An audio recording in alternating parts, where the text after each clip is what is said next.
isang pasada lamang. Pero magtiwala po kayo, kaming inyong mga lingkod bayan ay hindi titigil hanggat may problema na kailangan hanapan ng solusyon. Marami sa inyo ay pagod na, puyat pa, lahat po tayo.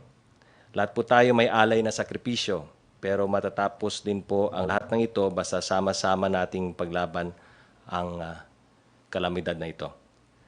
Muli, ipagpaumanhin po ninyo, ngayon ito po ang produkto ng kayod ng inyong Interagency Task Force. The following are the operational guidelines approved by the Interagency Task Force in affirmation of the memorandum from the Executive Secretary concerning the implementation of the enhanced community quarantine over the entirety of Luzon. Number 1, all government agencies in the executive branch are hereby directed to issue accreditation orders to identify their respective skeletal workforces for critical services operating during the duration of the enhanced community quarantine in Luzon. Bona fide IDs issued by the respective agencies shall be sufficient for movement around the contained area until such time that such accreditation orders have been issued by the agency concerned. Skeletal workforces may use official agency vehicles. Number 2, agencies with jurisdiction over those exempted from strict home quarantine requirements are likewise tasked to issue official interagency task force accreditation IDs. The Presidential Communications Operations Office, or PCOO, shall be tasked to design the official seal and template of the IATF accreditation IDs issued by government. The period for the issuance of IATF accreditation IDs shall be until March 21, 2020. Bona fide IDs issued by establishments exempted from strict home quarantine requirements shall be honored by law enforcement agencies until March 21, 2020. Number 3, the following among others shall be considered health and emergency frontline workers. Letter A, public health workers, meaning all employees of the Department of Health, DOH hospitals, hospitals of local government units, and provincial, city, and rural health units. Letter B, private health workers, such as but not limited to medical professionals, hospital administrative staff, and aides from private health facilities, as well as their service providers. And letter C, health workers and volunteers of the Philippine Red Cross and the World Health Organization. The Department of Transportation, in cooperation with local government units and upon consultation with the Department of Health, shall develop a system of point-to-point transport services for all the aforementioned health workers. Number 4, the Philippine National Police is instructed to allow the unimpeded movement of all types of cargoes, subject to its authority to conduct inspection procedures in checkpoints for the purpose of ensuring that protocols on strict home quarantine are observed. For this purpose, Memorandum Circular Number 7 issued on March 17, 2020 by the Department of Agriculture is hereby adopted.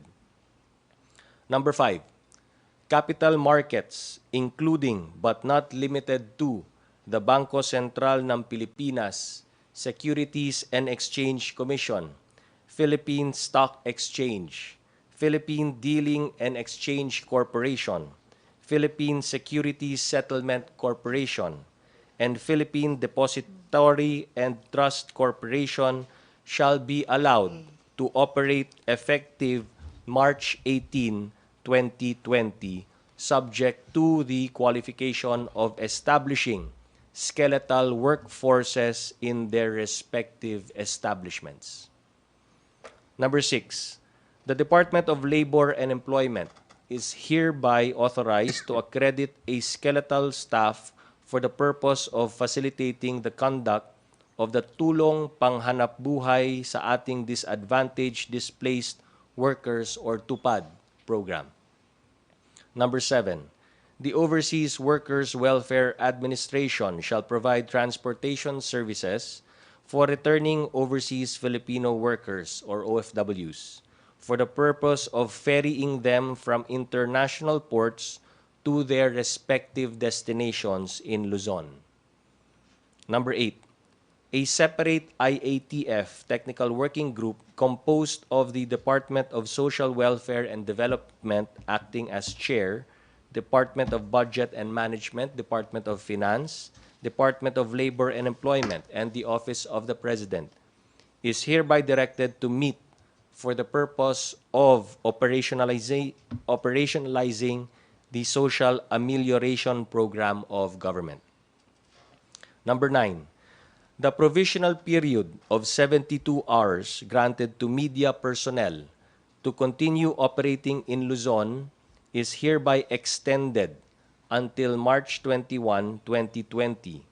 Thereafter, only those who bear the IATF accreditation ID as issued by the PCOO may be exempted from the strict home quarantine requirement.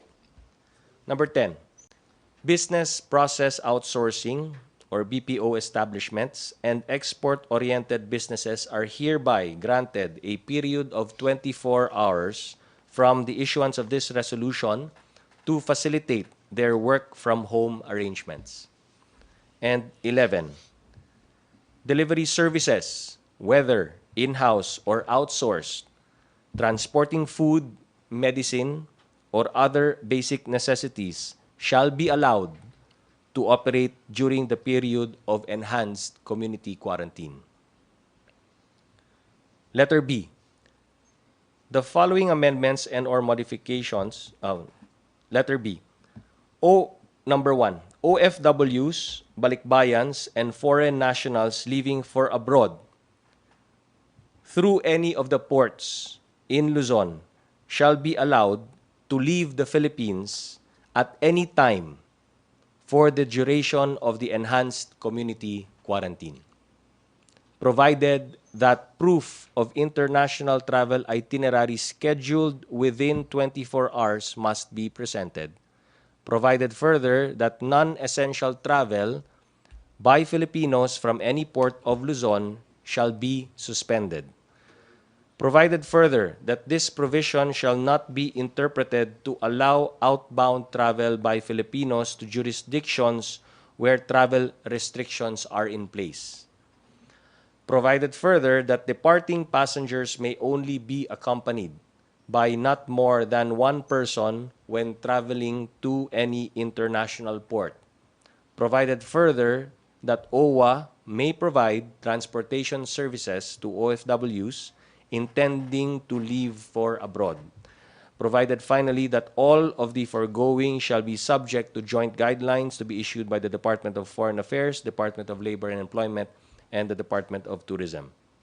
Number 2, heads of missions or their designated foreign mission representatives, including limited foreign mission personnel and staff, may be exempted from the strict home quarantine requirement whenever performing diplomatic functions, subject to guidelines to be issued by the Department of Foreign Affairs, provided that protocols on the establishment of skeletal workforces shall be observed.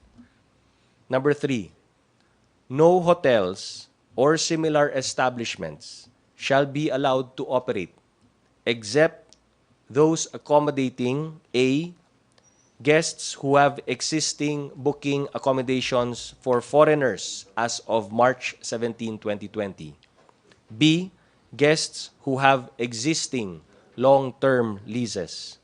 And C, employees from exempted establishments under the provisions of the March 16, 2020 Memorandum from the Executive Secretary and subsequent modifications and clarifications, provided that in subparagraphs 3A and 3B, no new booking accommodations shall be permitted. Provided further that in all of the foregoing, hotel operations shall be limited to the provision of basic lodging to guests. And number 4, Philippine offshore gaming operators shall not be included among those establishments allowed to operate for the duration of the enhanced community quarantine. Letter C. The Metro Manila Development Authority and the Office of the Presidential Advisor on the Peace Process shall be considered ex officio members of the IATF. Letter D, the response clusters of the National Disaster Risk Reduction and Management Council for COVID-19 at the national, regional, and local levels shall be convened. All councils are directed to implement preventive, preparatory, responsive, and early recovery measures in anticipation of the worst-case scenario insofar as the COVID-19 health event is concerned. The Rehabilitation and Recovery Cluster of the NDRRMC is likewise directed to develop a resiliency and recovery plan. And finally, the Interagency Task Force for the Management of Emerging Infectious Diseases in the Philippines shall establish and operate an Emergency Operations Center at the National Disaster Risk Reduction Management Council's Operations Center at Camp Aguinaldo, Quezon City. Maraming salamat po. Thank you so much, Cabsec Nograles. We would like to acknowledge the presence of PNP Chief General Archie Gamboa. Questions, MPC? Sir, just to clarify, so lahat ng nabanggit ninyo hindi na ito kailangan ng personal approval ni President Duterte. It is effective as you already announced it. May approval na May po. approval. Letter B. Okay. Merong, yan ano ko ha, yung lahat ng binasa ko, naka-divide kasi ito, those that are just the operational guidelines, nung guidelines na inilabas natin kahapon. And then those na for approval ni Pangulo ay inapprove na rin po. So kaya ganun yung division ng ating announcements. Paano po magpaproseso ang sweldo ng mga manggagawa sa gobyerno kung sarado ang ilang branches ng Land Bank gaya ng Solano branch sa Malacanang Complex? Well, we leave it up to the banks, no, on how they will continue to operate. Pero ina-emphasize natin na importante na the banks would remain open. So these are details that bank companies will have to iron out among themselves. For Dole naman po, sir, sabi dito, paas naman kay Sec Bello, paano yung mga companies na ayaw pa rin pumayag na mag-a-absent mga employees nila kahit hirap na employees pumasok? Pwede ba sila isumbong at kanino pwedeng magsumbong? Thank you. Actually, kung ayaw payagan ng mga employers na hindi pumasok yung mga manggagawa, pwedeng hindi pumasok yung manggagawa. They do not have to report if they don't want to report. Or, since they're under enhanced community quarantine, then they really cannot report. And they will be excused. There will be no basis for them to be disciplined. Kanino daw po sila, sir, pwede kayang magsumbong? Sa dole. Oo. Saka kahit hindi sila magre-report, pwede nilang i-charge yung kanilang absence either sa mga leave credits nila kung meron pa. Ngayon, kung wala, dole na ngayon ang mananagot sa kanila. Sir, good evening po. Sir, yung issue po na concern po ng mga frontliners, especially mga medical professionals and even po ng mga border patrols ng PNP, yung PPE, meron pong report na meron nga pong nabibitin sa Bureau of Customs. May update na po ba tayo doon? Yung sa customs naman, basta sabi namin, yung cargoes will have to be unhampered. And when we say na cargoes are unhampered, even mula dun sa pagpasok sa port hanggang sa paglabas ng port, dapat free-flowing po yung mga cargoes natin. So, kung ano yung mga kailangan natin gawing mga hakbang para mapabilis ang paglabas ng mga cargoes, lalong-lalo na mula sa mga ports natin, kailangan natin gawin. So, kung may problema po dun sa Bureau of Customs or kung saan man nagkakaroon ng bottleneck, then kailangan natin i-address po yan. Sir, pahabol niyo po yung sa social amelioration program na nabanggit po ninyo na bubuo ng isang technical working group, technical group para po dito. Ano po yung nakapaloob dun sa programa na yon?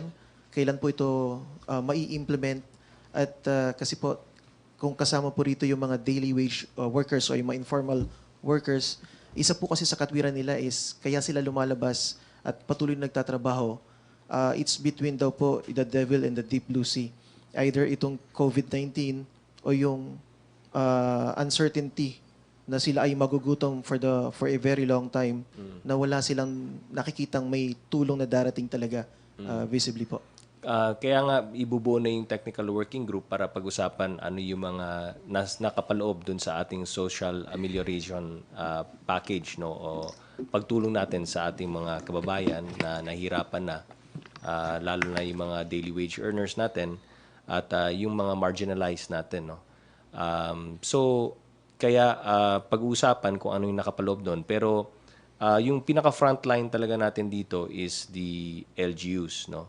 So based dun sa pag-tap nila sa kanilang quick response fund, kaya tayo nasa state of calamity para makatap sila sa quick response fund nila. So parang ang pag-operationalize natin ito is it's as if their own LGU is in a state of calamity and therefore sila yung first responders. Kung anong mabibigay nilang food assistance sa kanilang mga constituents ay dapat nilang gawin, no?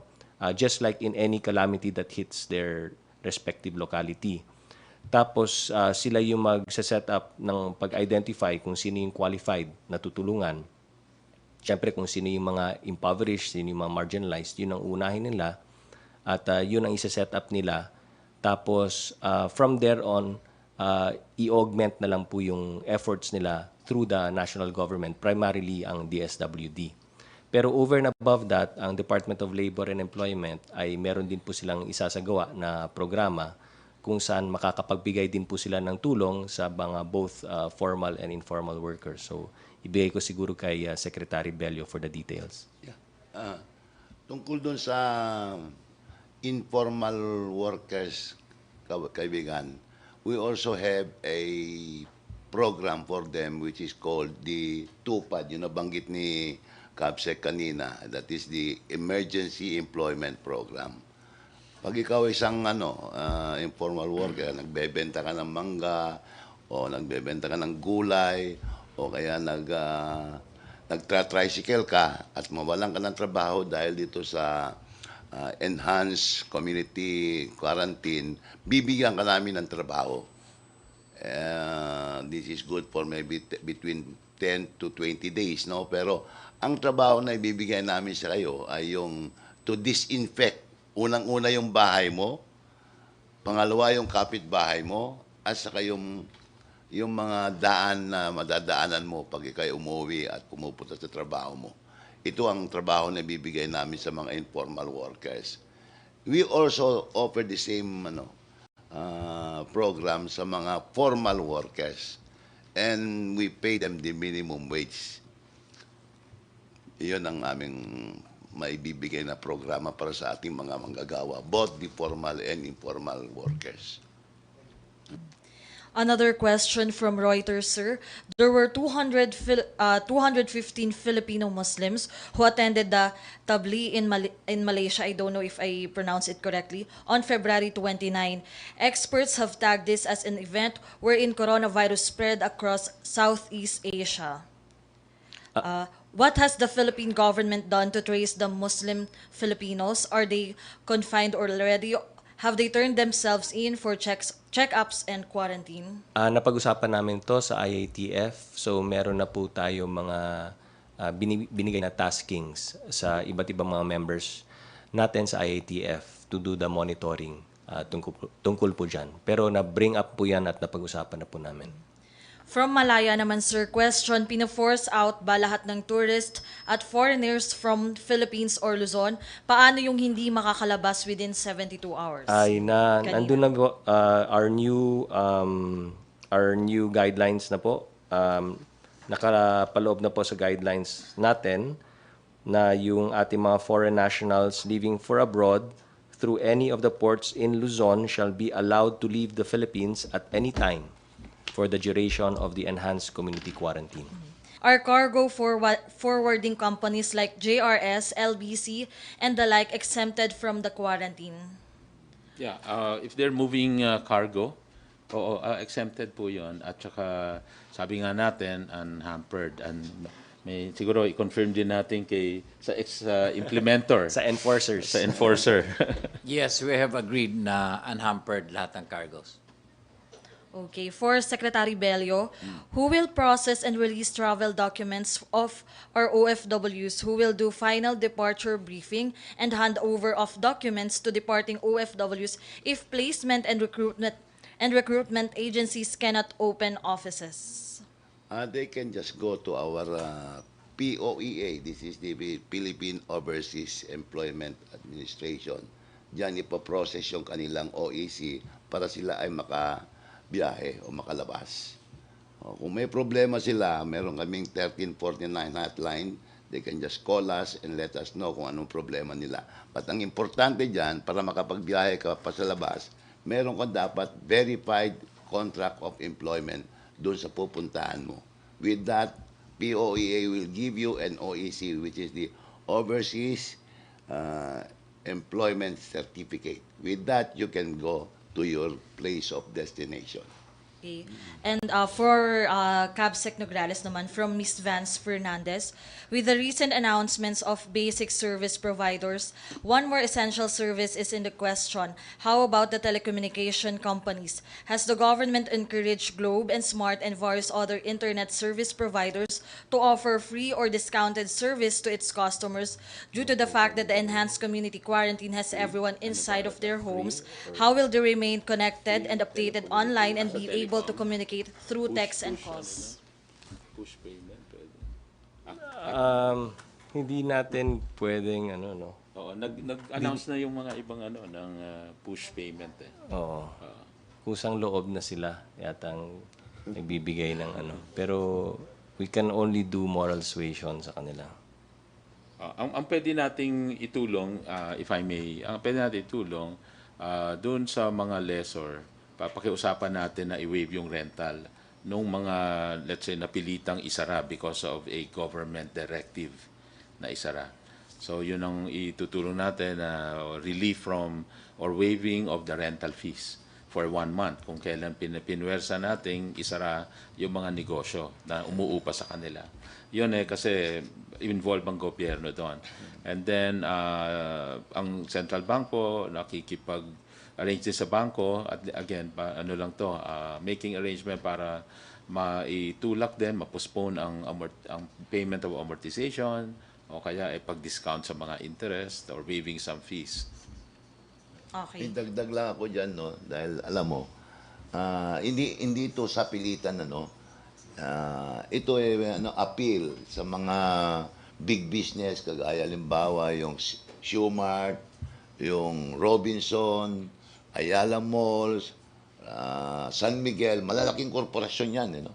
And kapag nawalan ng trabaho, dahil magbabawas ng trabaho yung mga employer dahil masamang negosyo. At the same time, yung mga workers natin nasa enhanced community quarantine. Makikiusap kami dito sa mga big business na ito na kung maaari, doon sa 1 month na absence ng kanilang manggagawa or employee, sana naman, out of Christian charity, sila nang magbayad muna. Bayaran nila kahit na absent. Yun, pakiusap lang. Kagaya rin yung pakiusap din namin na kung maaari, yung 13-month pay, i-advance na nila. Bagamat alam naman natin na yung 13-month pay is due on or before December 25, hindi po ba? But makikiusap din tayo sa kanila. Kung maaari, i-advance yun na. Oh, total, babayaran nyo rin eh. Kung mahal lang. Pero hindi namin pwedeng pilitin. And another, sir, sir, may we ask if makarating sa Malacanang kung may guidelines or exemption sa cooperative sector like credit sectors po. Other cooperative is under a credit type and a financial institution din po. Hindi rin hindi kami umabot pa doon sa usapan na yun. We will study that. If I may mention din pala, kasi tinatanong ninyo yung mga tulong din sa mga affected sectors. Actually, kahapon or kanina, naglabas ng announcement yung Economic Development Cluster headed by Secretary Carlos Dominguez, nung economic package para dito sa COVID-19 pandemic. At kanina po ay in-announce yung 27.1 billion package of priority actions to help frontliners fight the 2019 COVID. At ito po ay mabilis ko lang i-outline. Example po ay 2 billion peso representing the initial budget set by the DOLE, mobilization of an existing 1.2 billion pesos sa SSS to cover unemployment benefits for dislocated workers, ang TESDA scholarship programs amounting to 3 billion, various programs ng Department of Tourism amounting to 14 billion from the TIEZA, yung Tourism Infrastructure and Enterprise Zone Authority, yung 2.8 billion pesos for the Survival and Recovery Sure Aid program of the Department of Agriculture and Agriculture Credit Policy Council. Ito yung nagbibigyan ng loans up to 25,000 each, zero interest, for smallholder farmers and fisher folks. 1 billion allotted by DTI. Ito po yung P3 para sa pautang sa mga SMEs. At meron pang mga loan program mula sa GSIS, mobilization funds in GOCCs, yung government-owned and controlled corporations. DBP, meron ding support doon, Land Bank, at ang Central Bank, yung mga nabanggit nating possible intervention ng Bangko Sentral ng Pilipinas. Okay, thanks, sir. Back to MPC members, Tina Mendez again. Sir, sa pag-tap ng quick response funds, kasi even even kanina, yung mga barangay officials, meron silang natatap na calamity funds, pero kulang rin ang supply na makukuha nila, like yung mga disinfectant. Ngayon, with your announcement, pati ang mga pagkain, mga basic necessities na pwedeng ibigay sa mahihirap, paano masisigurado na makakakuha ang local government ng tamang supply para sa constituents nila? What do you mean by may mapagbilhan sila? Saan sila kukuha ng tamang supply? Kasi sabay-sabay yan kukuha ng mga supplies nila, sir, di ba? Para madala sa mga barangay. Siguro yung nangyari kanina dun sa aming meeting with the NCR mayors, napag-usapan with Secretary Bautista ng DSWD yung pakikipag-ugnayan. Importante yung pakikipag-ugnayan ng mga LGUs with the DSWD. So isa-isahin ng DSWD yan, yung iba't ibang mga mayors sa mga pangangailangan nila. Ngayon, meron naman mga food packs na na-ready na ang DSWD. So, in terms of purchasing those, yung laman ng food packs, kung meron po tayong mga LGUs na nahirapan sa pag-purchase, pwedeng unahin na ni Secretary Bautista kung anong meron stock niya. Para if it comes to that, no, na kung ang situation is may calamity funds ka nga pero wala kang mabibilhan na dahil kulang ang supplies, no. So ay yung assurance lang po natin na naka-preposition na po yung mga stocks ng DSWD. Yung suspension within the day nung Philippine Stock Exchange and other related. Anong bang nangyari? Was there a miscommunication or there was an overlook with sa government? Bakit bigla tayong nag-shutdown? I think this is the first, Philippines daw is the first country nagkaroon ng shutdown. Siguro ang treatment natin ito, parang kung tinatamaan tayo ng bagyo, di ba? Shutdown lahat. Calamity lang. Nagkaroon ng calamity. Pag tinamaan ng malaking bagyo, hindi naman unusual na nag-shutdown yung PSE dahil sa malaking calamity na dumaan sa sabihin natin sa Metro Manila. So parang ganun ang nangyari. So there was a one-day shutdown, but tomorrow, babalik naman sila. Just like in a calamity that happens in Metro Manila. May dadaan na bagyo, shutdown ng PSE, but the next day, back to operations na po. May phone-in question dito. Huwag ka na. Hindi, may nagtanong lang tungkol doon sa, nabanggit din dito yung BPO tsaka yung exporters.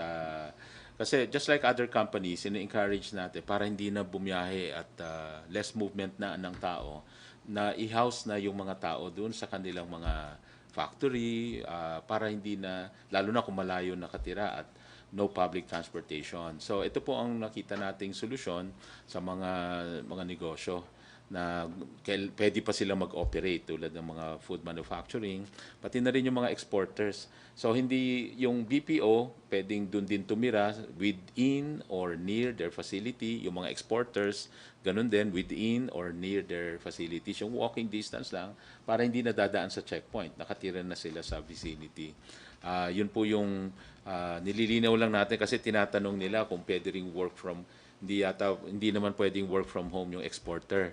Parang talagang kailangan nandoon. Para doon na sila titira. Another question from Joyce Balancio. Sir, sa Dole po. Particularly on PUV drivers, kasi sila yung pinakamaraming apela kanina. So, sakop din po sila ng TUPAD program. Kasama rin po, kasama. Okay, Lahat ng mga workers, merong formal, merong informal. Yung formal, parehas ng trato namin sa kanila, bibigyan namin sila ng trabaho, kagaya ng mga informal. Paano po yung magiging proseso, sir? Pwede ba sila ma-employ within the day? Kasi alam po natin marami sa mga kapamilya natin ganun yung kahit isang tuka. Mabilis lang yan, mabilis lang yan. All they have to do is go to the barangay officials, and the barangay official will submit their name to us. We will include them in the list of beneficiaries, and then we let them work.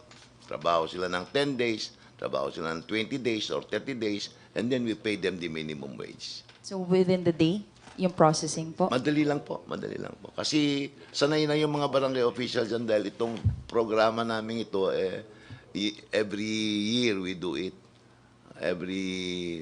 Almost every 3 months nagkaano kami. You remember mo yung the closure of Boracay? When Boracay was closed for 6 months, all the restaurant workers and the hotel workers were displaced. Wala silang trabaho dahil nawala ang operation eh. So what did we do? We gave them work for 6 months. All of them, yung nagbebenta ng barbecue doon, yung waiter sa isang hotel o yung isang restaurant, we gave them work for 6 months. Malaking amount yun, but fortunately, the President was very generous. Binigyan kami sa kanilang AMP, yung Adjustment Measures Program. So nabayaran namin yun. Yun ang gagawin namin doon sa madi-displace ngayon. So hindi naman po sila maghihintay na matagal kasi most of them po nagsasabi isang tuka, kumbaga kung nakikitain nila ngayon, yan ang pangkakain nila kinabukasan. So they will be guaranteed employment immediately. In 10 days, if they're working for 10 days, we pay them for 10 days. Okay. And then to PNP Chief, may clarification lang po kasi meron daw pong nahaharang pa sa San Juan, bandang 9:32, nag-present naman po ng media ID pero hindi na daw po pinapasok. Uniform po ba yung orders natin pagdating sa checkpoints, pagdating sa ganito? Yes, we will check on that, no, because ang guidance namin sa aming lower units is the different media people can use their company IDs and this would suffice for them to pass checkpoints. Unless, yun nga, baka may misinterpretation doon sa local government units, no, who might be imposing a different thing. But the intention really of the interagency is to have a uniform implementation of these things. But I will personally check on that. Thank you, sir. Sir, another phone-in question lang po bago si Kuya Manny. For PNP Chief Gamboa, sir, mukhang hindi pa rin daw naghihigpit sa ilang residente yung mga lumalabas kasama pa ang mga anak sa ginagawang panic buying. Hindi po na-implement ang 1 member per family na papayagang lumabas. Saan po kaya ang problema rito, sa barangay o sa mga polis? Yes, sa pulis naman, klaro yon, no? But hindi naman lahat ng lugar may pulis, no? But kung sa harapan ng pulis nangyayari ito, then there's something wrong. But again, now we will remind our policemen to implement this. Okay. Manny Vargas again of DCWB. Sir, good evening ulit kay Secretary Bello. Sir, may nag-message lang po ng mga kababayan tayo. For example po, isa pong residente ng Rizal, sabi po niya, wala na raw pong trabaho yung asawa niya because of this quarantine. At problema nila, yung pang-upa ng bahay at panggastos sa pagkain. Paano raw sila, sir, makakapag-avail doon sa TUPAD program ngayon daw po na sila ay naka-home quarantine? Nasaan ba siya? Hindi ko sure, sir, kung Marikina or Rizal po yung residence nila. Ibigay lang ang pangalan niya sa kayo address niya. Ang ibibigay namin trabaho sa kanya ay yung mismong pag-disinfect sa bahay niya. Oo. So, hindi siya kailangan lumabas. Ayusin niya yung bahay niya. Pagkatapos, with the instruction or the guidance of the barangay official, i-disinfect niya rin yung bahay, yung mga kalye. At kung mayroong malapit na eskwelahan, i-disinfect niya rin yun. At hindi lang siya mag-isa, may kasama rin siya, pero i-observe na rin pa rin yung social distance. Opa, sir. Tapos, sir, may nagtatanong lang po, dun po sa mga health professionals, included ba daw po ang mga veterinarians, lalo na raw po yung mga nasa animal hospitals, kasi may mga pasyente silang mga hayop na hindi nila pwedeng iwanan? Pagpaumanhin po ninyo, hindi namin napag-usapan yan. Siguro I'll bring that up sa next task force meeting. Kasi sir, may nga po, may mga animal hospitals pala na nandun po yung mga alagang aso or kung ano pang pusa na basically on medication. So, yun din po yung concern, pinaabot. And then sir, may nagtatanong din po, pwede raw ba sir i-apply po sa GSIS or SSS ng calamity loan? Ito pong pagkakaroon natin ng Palagay ko kasi nag-state of calamity na tayo and that's the reason why we're declaring a state of calamity para yung options under the state of calamity can be utilized or magagamit na po. So, palagay ko, GSIS or SSS loans for calamity, maaari na po yan. Kay PNP Chief naman po, sir, marami pong tanong na pinapaabot sa inyo. Sir, pa-expound naman daw po ano yung magyayaring changes sa mga checkpoints natin starting maybe today. Kasi doon sa first 2 days po natin, yung general quarantine natin, and then nag-enhance tayo, at pareho pong talagang nagkaroon ng mahabang pila, nagkagulatan. Ngayon po ba, sir, magkakaroon ng marked changes na mas mapapabilis, especially pag dumating na po yung mga kailangang gamit ng mga tauhan po na nagbabantay? Yeah, during the time that we were conducting the interagency meeting, dahan-dahan kong tinitext yung aking director for operations. With the end view, sabi ko, na mag-devise tayo ng system which would make our checkpoints more easy, no? And one of the suggestion is that when you pass through a checkpoint from one region, then countersigns may be provided for you to pass to subsequent regions until you reach another region of destination in Manila. But these are only one of the things, no? But of course, with the promulgation now of resolution number 13, there will be changes on the part of the PNP to adjust our guidance on our men on the field. Sir, isa po, kasi may isa pong nag-text, sir, na isa pong kasabahan namin. Ang concern naman niya, paano raw po mapupunta sa unahan yung pong mga kababayan natin na dapat mabigyan ng priority. For example, yung mga health professionals na maaring nasa dulo po ng pila sa checkpoint na kinakailangan mauna sila. Meron po bang mga magagawa para mapalusot po? Okay, Is it feasible? Ganito ang general impression ng Philippine National Police, no? Those who pass through the checkpoints are actually all those who are exempted. So if you provide special lane, you provide special lane for everybody because everybody who passes through are exempted. No? So napag-usapan yan kanina, and I think in unison yung interagency that we will just make the flow faster, but hindi namin pa napag-isipan kung ano yung dapat bigyan ng special lanes. Sir, finally po, para po sa inyo, again, isa pong text message ang kasama. paano raw po yung treatment doon sa magiging kababayan natin na mag-i-insist pa rin despite the fact na hindi sila exempted at magkakaroon po ng hindi kinakailangang incident dahil sa pagpupumilit nila na makapunta sa kung saan man. Well, the Department of Justice, through the Secretary, already expounded on that last night, that there are two bases for us to make the arrest. So sana naman, wag nilang subukan ang PNP because we have two laws of which we can base, no? Yung disobedience under the revised penal code and non-cooperation under Republic Act 11332. Pero sana naman, wag na natin paabutin sa ganon.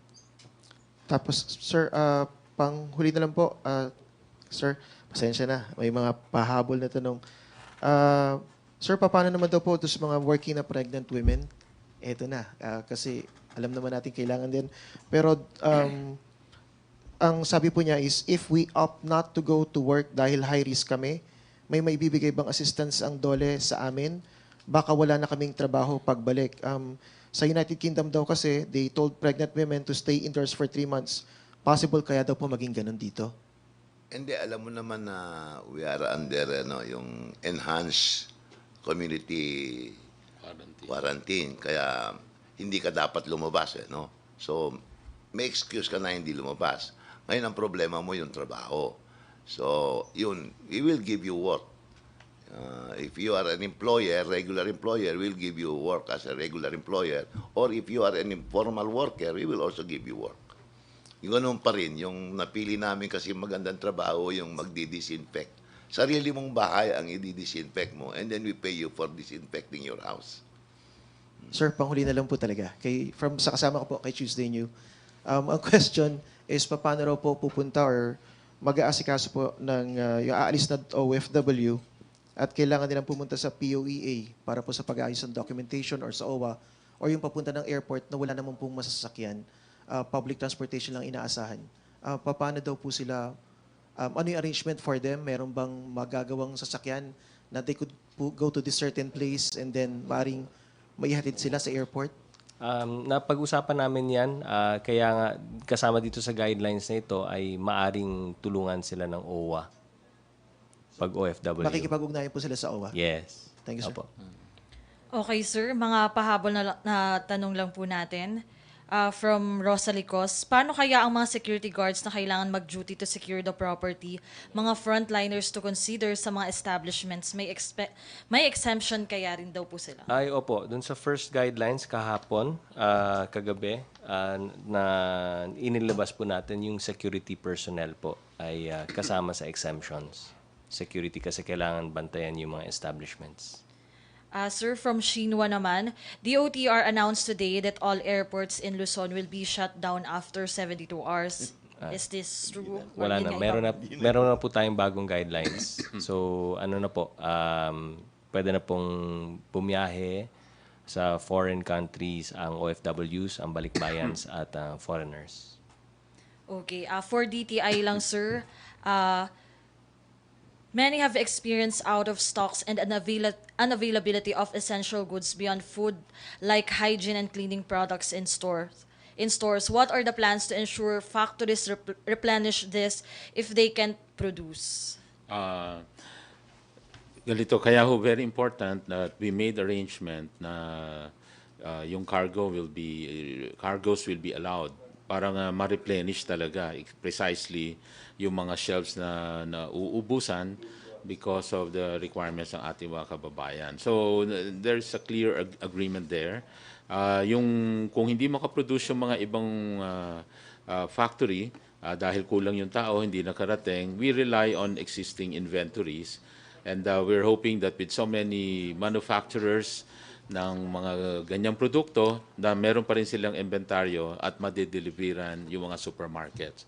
And that can be assured na huwag silang magpanik at may magsusupply pa rin ng mga alcohol requirements nila. Okay. Last three phone-in questions po. From Associated Press, initially foreign nationals and tourists were given 72 hours to fly out of Luzon airports. Now the period when they can leave was changed to anytime during the enhanced community quarantine period. Can you please explain the reason for the change? Napag-usapan namin na syempre yung first of all yung sa OFWs, no? So mga kababayan natin na kailangan magtrabaho abroad at meron naman silang mga kontrata abroad, no? Then yung balikbayans, pinag-usapan namin ay yung balikbayan na kailangan nandito sila pero di ba? Kailangan nila bumalik kung saan sila galing, no? Sa mga bansa kung saan sila where they came from, no? Tapos and then yun na, then unti-unti na pag-usapan pati yung mga foreign nationals. So dahil ayaw natin bigyan ng kumbaga pressure silang lahat dahil mas mahirap, no, para sa kanila ay inopen up na po natin. Wala nang date, wala na yung 72 hours, no? Pero syempre, ang ating panawagan ay ito yung mga kababayan natin, o balikbayan, OFWs, ay may sadya po dun sa ibang bansa. So, hindi namin sinasabi na yung ibang mga Pilipino na ang sadya lang ay maging turista sa ibang bansa ay wag na po. And for DTI, sir, our companies engage in manufacturing but export only some of its output allowed to operate partially to meet export commitments. Yes, example yun kanina that we were suggesting if it's really important to finish up certain hanging commitments right now, they can allow their workers, yung skeletal force lang, to come in para matapos yung mga commitments nila. And the suggestion is for them to keep the employees there already. I-house na nila sa inside or right outside para hindi na less movement na dun sa mga empleyado po nila. Okay. And last, sir, ask from Inquirer, ask ko lang po sana kung bakit pa rin po may checkpoints along NCR if Luzon-wide na po ang quarantine. And then second, are LGUs given the authority to supersede the guidelines about public transport as what Vico Soto did for Pasig to augment transport options for frontliners? Kasama ito sa pinag-usapan namin during the meeting with the Metro Manila mayors, no, na initiated by the MMDA. At ang pakiusap po natin is tayo pong lahat ay magtulungan, mag-cooperate po tayong lahat. At pag sinabi ng task force na no, kaya natin ginawa itong state of calamity, yung enhanced community quarantine ay para pantay-pantay po ang lahat ng mga LGUs at pantay-pantay po ang lahat ng mga nasa Luzon. No, we operate under a common set of rules, kumbaga. So walang lamangan dito. Para lahat po mag-cooperate, lahat po pantay-pantay. So yung exemptions lang, yung hindi po pwede. Dahil may may pinanggagalingan yan, may rason po ang lahat ng yan. Hindi namin ini-impose ito dahil gusto lang namin, no? Ini-impose natin ito para sa proteksyon at kaligtasan ng bawat isa. No, so let's just follow the what the guidelines are. So please do not supersede. At mag-cooperate naman. Okay naman mga mayors, wala namang problema. So nagkaintindihan naman. Okay, last 3 questions lang po from our MPC reporters here. Joyce Balancio. Sir, pinapatanong lang po. Kasi diba meron tayong order na pwedeng lumabas papuntang grocery, supermarkets, drugstores. Would you confirm if ang Mandaluyong po ay naglabas ng order na kailangan may pass or permit pa for their residents? Wala pong ganon. Not within my knowledge. Okay, so hindi po dapat. Okay, sige po. And then may nagpapatanong po, meron po bang tulong na ibibigay para sa mga stranded sa ports? I think may mga gusto po atang tumawid from Sorsogon and pupunta ng Manila and then stranded daw po, naabutan na sila ng enhanced community quarantine. Tao or cargo? Tao po. Hindi yata bawal lang ang tumawid, di ba? Oo. Bawal pumasok. Sino po dapat ang tumulong na lang sa kanila pag Siguro pag stranded? bumalik na lang sila, tulungan sila, baka balik. And another phone-in question po, yung sa utility, pagbayad po sa mga utilities like sa water and Meralco, meron na silang extension. How about bank credits, monthly amortization, and car loans? Yun ang siguro dito na po papasok yung BSP at ang pagkikipag-ugnayan ng BSP with the different banks. So we will coordinate with BSP or BSP and the economic team, siguro mag-usap-usap sila at hintayin natin mga guidelines na ilalabas ng BSP. Thank you, sir.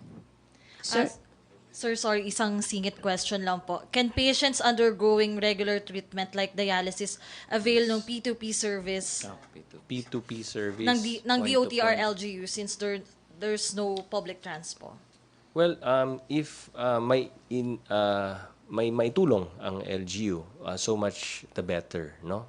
Alam naman namin na may mga LGUs na merong mga sasakyan na regularly ginagamit naman nila para sa kanilang mga pasyente. So hindi naman pipigilan yan ng ating law enforcers. Opo, and for Secbelio, may commitment na ba ang major companies that they would also provide financial assistance on top of the 5K that Dolly will be giving out? We met with the employers group immediately after itong COVID-19 problem, no, and very open ang mga employers about helping their workers. One of them is even talking about yung telecommuting, yung work from home. Pinag-usapan nila yon at saka yung mga flexi work arrangement, pinag-usapan din nila para hindi mabigatan yung mga, instead of losing your work for 1 month, i-reduce lang nila, halimbawa instead of 5 times a week, gagawin nila 3 times a week o 4 times a week. Para bagamat nahihirapan ng employer, hindi ka mawawala ng trabaho. Sa makatuwid, very open ang employers. And in fairness to the employers, very open sila tumulong sa ating mga manggagawa. Okay, last two questions na talaga from Tina Mendez again. Sir, kahit this early, marami na, yung mga hospitals natin, medyo marami na silang patient ng PUI, tapos mga COVID positive. Na-discuss raw ba kung meron ng identified areas na i-convert na isolated na hospitals kung talagang dumating tayo sa worst case scenario? I think na itanong po yan in principle kay Secretary Duque kagabi, no? So sabi nga niya, conceptually may wisdom doon, pero operationally medyo hindi madaling gawin. So wala pa po tayo doon. Although gaya ng binasa ko po, as part of the guidelines, ay bumubuo na po ng mga cluster groups dun sa NDRRMC para sa mga kumbaga long-term planning, lahat ng mga gaps na pwedeng pagplanuhan ay pagplanuhan na on a worst case scenario basis. So nagsi-scenario building na po ang NDRRMC. Not that aabot tayo doon, no? But we have to be prepared for any eventuality. So in all aspects, not just the health aspect, tinitingnan na po ng NDRRMC pati mga cluster groups. So yun yung mga next steps natin. For Chief PNP po, there is parang notes circulating na this is reportedly an instruction from Chief NCRPO na there will be a start of a lockdown at 6 a.m. later on.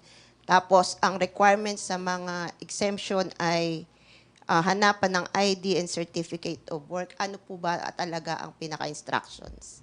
What you hear from CABSEC is what is prevailing. Baka fake news yan. Thank you. And mind you, there are a lot of things going on like that, no? So I suggest they refer it to the authorities. Once and for all, sir, baka gusto nyo i-address yung troops nyo na naka-assign ngayon sa mga checkpoints and everything, last minute instructions for this, for later Well, on. thank you for the opportunity. No, basically, ang pinakamalaking change ngayon is that cargos will pass through unhampered. No, yun ang pinaka-basic. And then we will be coming up with other guidelines based on the issuance of this new resolution. Pero even if you don't have the appropriate protection, the Philippine National Police is doing its best to protect you.